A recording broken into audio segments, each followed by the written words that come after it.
Welcome to Weekly Lift. I am Latoya Logan, and we are back with our Cultivating Harmony series with episode 3, Actionable Alignment. And as I was thinking about recording this episode, I've been thinking about it all week because typically I try to record the episodes on a Wednesday so that I have time to edit and all those wonderful things.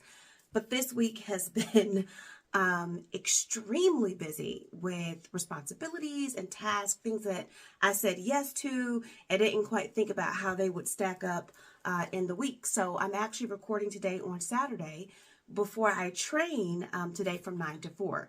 And as I was thinking about harmony, one of the things I've really been focused on is how we're making decisions. What actions are we taking to support harmony in our life? So if we go back to our definition of harmony, we're talking about an integration of our goals, our wellness outcomes and desires that we might have, the way in which we function with our families, and our overall aspirations.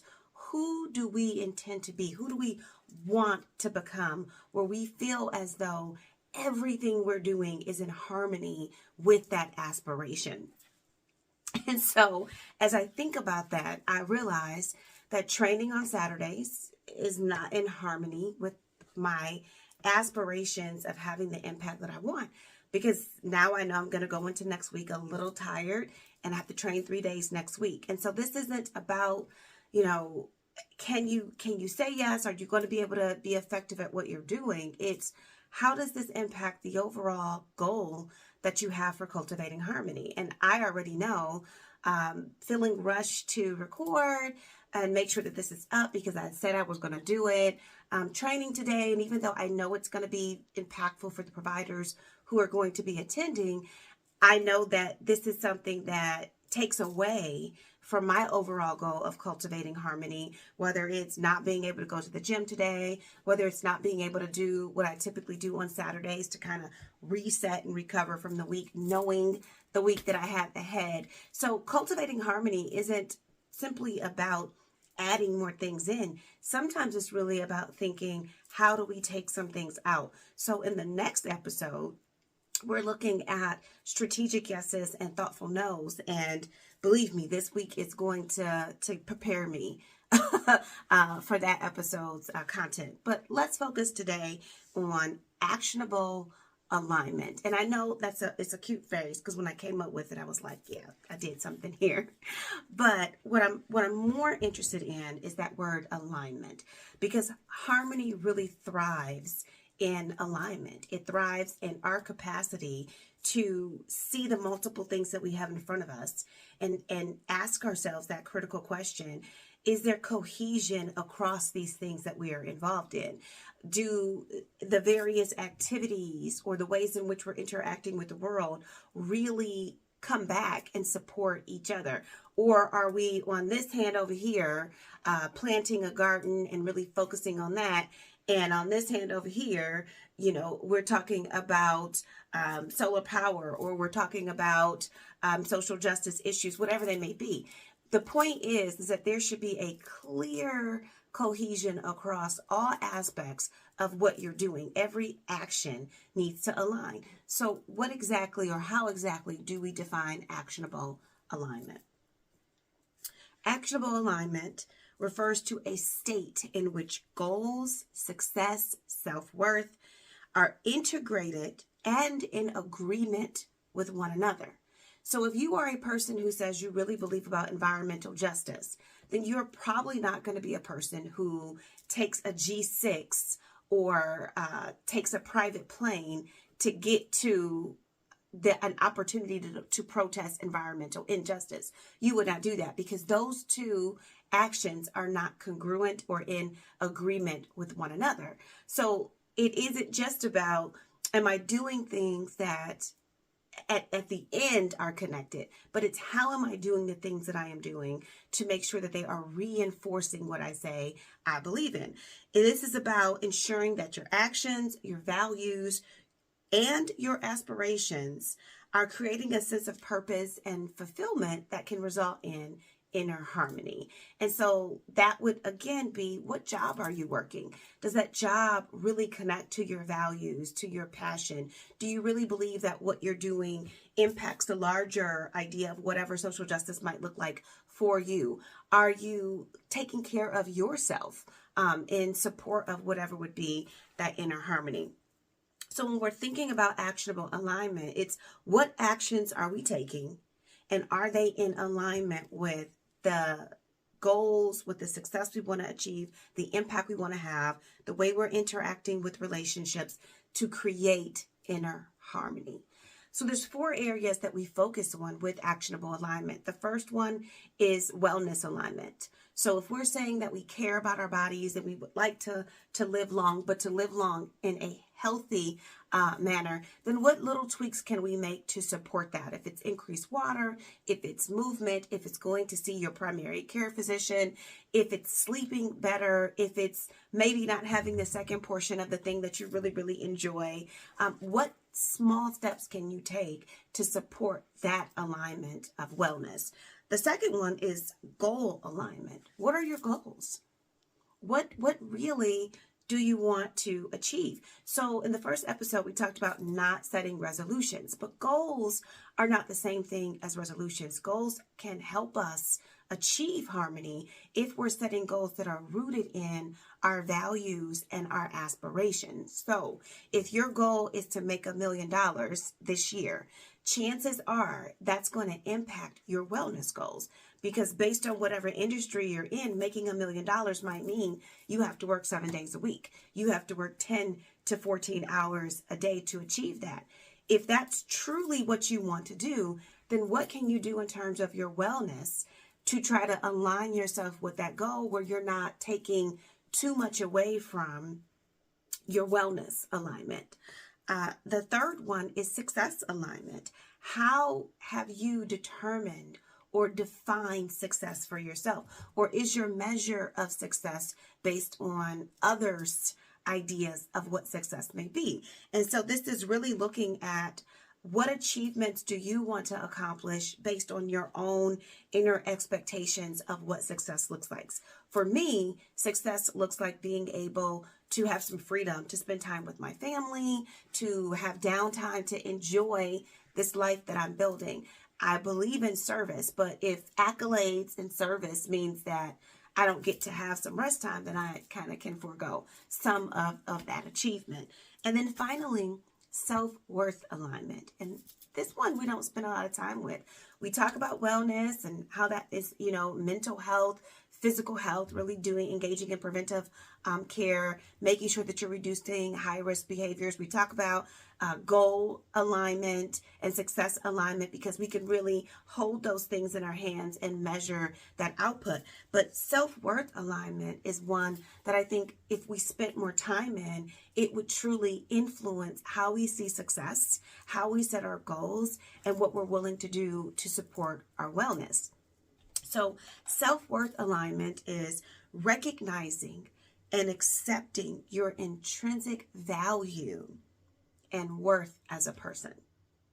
That regardless of whatever external factors or achievements come or do not come, that you are aligned in what your self-perception is in terms of a positive self-image, what you deserve from others, what you are willing to accept, or even what you're willing to advocate for you. So self-worth alignment is truly about setting your worth, your conditions, boundaries around what you're going to do, what you're not going to do, how you're going to interact, and what you will accept from others that is not rooted in money or a degree, but is more so rooted in who you are, that character that you have, all those things that make you who you are as a person, your personality, how you engage with others, how you choose to love, your capacity to forgive, understand, all those things. And so if we sit and really focus on self-worth alignment, we'll find that often how we've defined success and even how we've set our goals is really to prove that we are worthy, to add value to ourselves, which is why we have gotten into this this kind of perspective or pattern of behavior where got to be on grind, got to be productive, got to keep moving.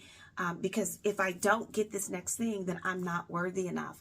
I'm not good enough. I've not done enough. And so I really, of course, as a clinical social worker and therapist, like this is definitely something I'm always going to push is really focusing on yourself, getting your self-image strengthened and fortified based on the things that are more important than money or materialistic gains. Actionable alignment is really about being intentional at addressing gaps or disparities in how you have engaged with yourself, treated yourself, and responded to setbacks or changes that you've had to make. So when we think about how do we really get to actionable alignment, there's actually strategies and interventions you can implement. So this one is called goal visualization and action planning. And you can do this on your own, or you can do this with the help or support of a friend. And it's just really can be done in a conversation. So how we do this basically is to clarify, or why we do it, I should say, is to clarify our aspirations. So that higher self-attainment that we're trying to get to, and that can be goals too, that can have something to do with your career. It could be family oriented, and to break that down into steps that we can take today. So in the goal visualization and action planning, in this exercise, the first thing you want to do is identify your aspirations. Your aspirations are not your goals. Your aspirations have a lot to do with how do you feel in the moment? What do you want to have said about you? What is the impact you want to make in the areas of your harmony that are most important? And it could be relationship focused, it could be career focused, it could be just service focused, what you would like to do in terms of engaging and interacting with people in the world. The second thing you want to do is visualize your ideal outcome. So some people might say, I'd really like to achieve my doctorate. Let's just say that's what it is, because once I have that, then it'll give me authority to write more books, and it will create more credibility in the work that I'm doing. But what is the ideal outcome?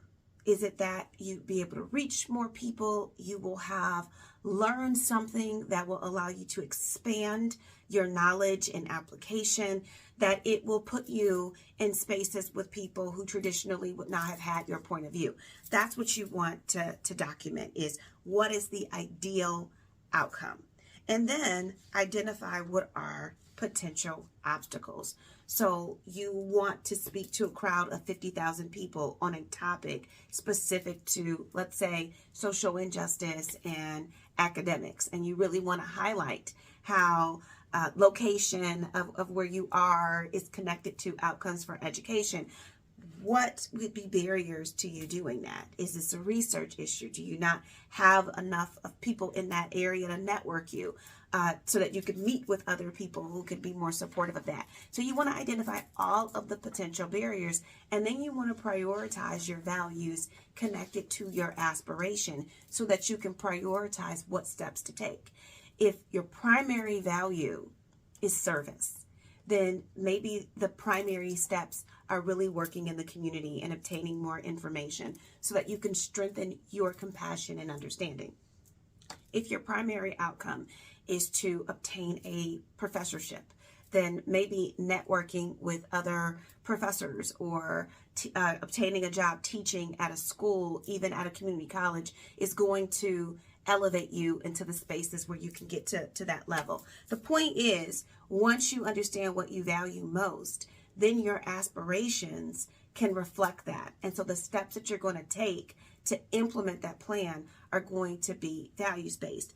Every decision that you're making should be a reflection of your principles and your belief system connected back to your values. It will help you with, as we're going to talk about next episode, when to say no, when to say yes, but it also will help you in choosing what goals need to be worked on first, because your aspirational self should be determining what you do next, and not just like the actions you take, but how you speak to yourself about it, how you're going to support other goals, where you are willing to reduce some energy to give more energy in this space because it needs it. So when we're talking about cultivating harmony, actionable alignment is critical because it needs to align with all these other areas that are important to you based on your values and feed into your overall aspiration. So you have your homework. You're going to sit down, you're going to engage in this visualization and really think about how you would feel if you attained those particular goals. Would it support the values that are most important to you? Would it support the intended outcome you really are seeking? And does it lend itself to your inner harmony? Thank you so much for joining. As always, please like, share, comment. I would love to weigh in on any questions that you have, and subscribe, and have a wonderful, wonderful week.